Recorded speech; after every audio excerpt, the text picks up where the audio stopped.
খুব দুঃখের সঙ্গে একটা কথা বলতে বাধ্য হচ্ছি।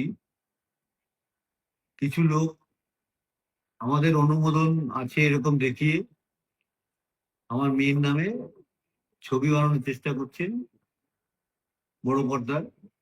তাদের আমি সাবধান করতে চাইছি, এই যে এগ্রিমেন্ট তারা দেখাচ্ছেন, এই এগ্রিমেন্ট বাতিল হয়ে গেছে।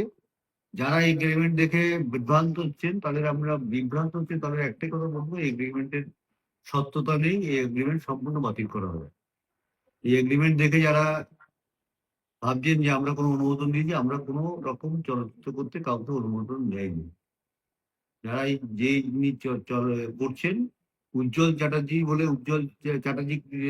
ক্রিয়েশন বলে উজ্জ্বল চ্যাটার্জির সঙ্গে একটা এগ্রিমেন্ট হয়েছিল, সেই এগ্রিমেন্ট বাতিল করা হয়েছে। নমস্কার।